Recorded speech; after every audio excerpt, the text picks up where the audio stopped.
I'm Alec. I'm Olivia. I'm Reagan. I'm Malia. I'm Leslie. And I'm Kat. Our client is Beth's Little Pink House, and this is going to be our PR report on the campaign. So, we're going to go over a brief introduction, give you a little bit of background on our client, review our SWOT analysis, go over our theory, framework, and communication, our opportunity statement, our objectives, the key publics, and the messages that we used, the strategies, tactics, and tools we used to get to our objective, our calendar, and then a brief overall evaluation. Alright. So our social media campaign ran for 1 month, from October 24th to November 24th, 2022. And it included up to 5 close posts and our A/B test on Facebook. So Beth's Little Pink House, the first book is called Words by Muse, and it was inspired by Christina's love for miniatures and Steve's woodworking skills. The book values teamwork, friendship, and as the miniature characters, they're from help from their friend Beth and Rosie Bear, live for her stuffed animal. Miniatures gained more popularity during the pandemic, and our team created a social media campaign used hashtags to cater to this trend. Alright, so we conducted a SWOT analysis. So our client's strengths include their personal website and their social media following on Instagram. So for their opportunities, utilizing their previous Facebook advertising insights to improve their social media engagement and understand their buyer personas. For their weaknesses, the client was new to the social media marketing industries and includes the social media campaigns. And then for their threats, that's going to be all other types of children's books. So for the theory, framework, and client communication, we did more of a structural communication framework between us. So we utilized group chats, emails, and one-on-one phone calls. Each week after our class, we did have a group discussion before we went our separate ways. We did utilize an HR communication framework with our client. This helped us understand their strengths and weaknesses, but we also wanted to make sure that they were comfortable with the changes that we implemented.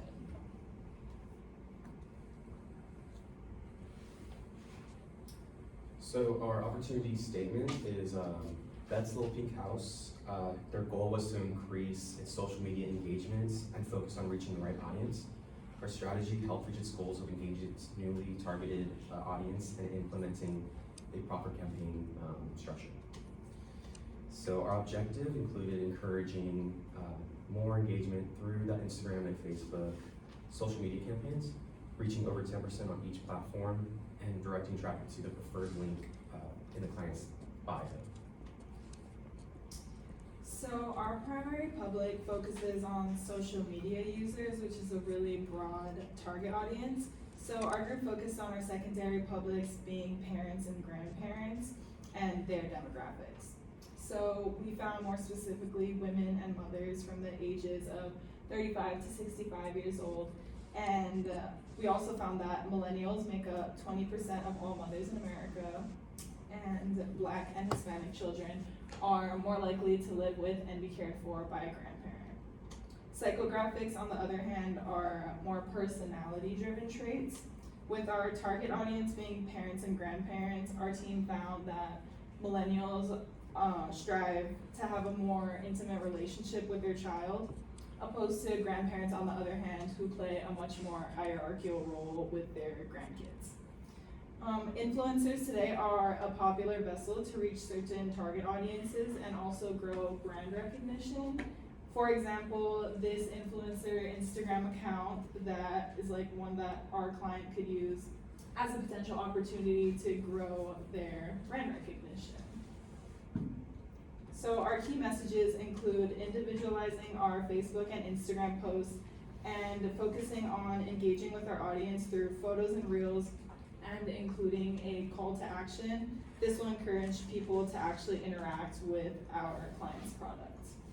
Our emphasis as a team was to encourage viewers to click the link in bio and visit the Freeze and Press website to actually purchase the book. So we did use one main Facebook strategy, and that is the A/B test method. So basically what this does is it lets us compare our target audience of grandparents and parents in each message. So there's two versions of the post that are changed by variables. For us, it was the message towards grandparents and then a message towards parents. And then we kept the images the same. It was the same video across the platform, and it gave the audience 24 hours to react. And then once the winning method was chosen, that would be live, and then the losing option would just go in the back end of the website. So for us, it was parents seemed to respond to method A the most, so that stayed up, and it's still up and running, so it's viewable at any time.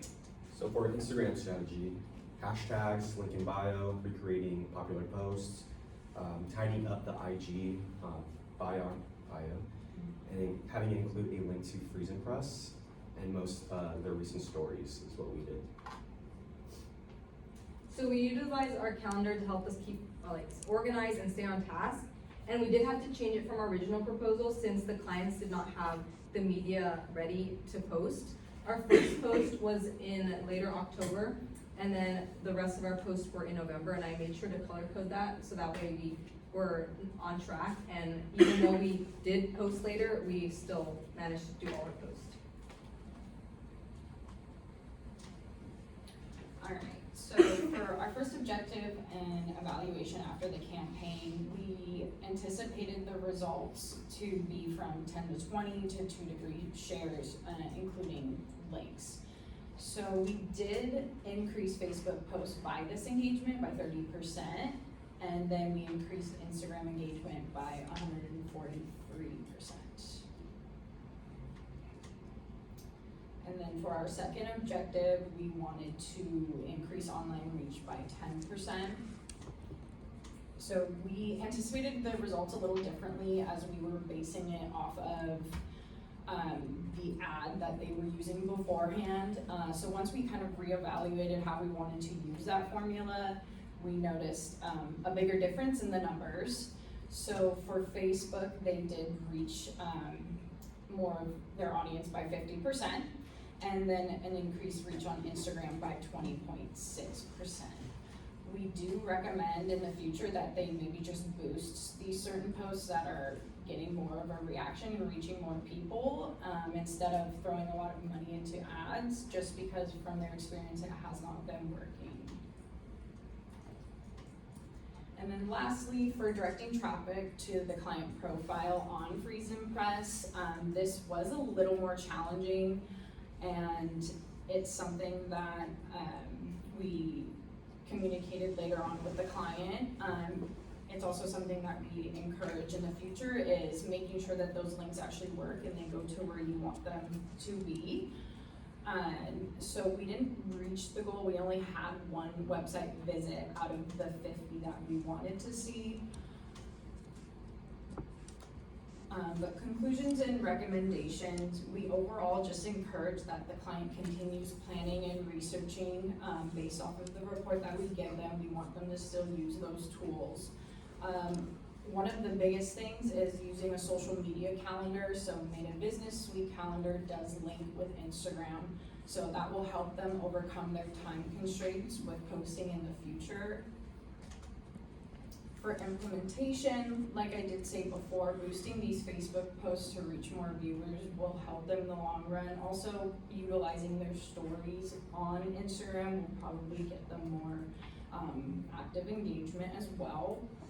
And then after evaluating overall, like I said, keeping that Freeze and Press website, but also just partnering with influencers and putting some of that product in their posts will help engage more and bring more attention if they're linking and tagging. So, yeah, thank you.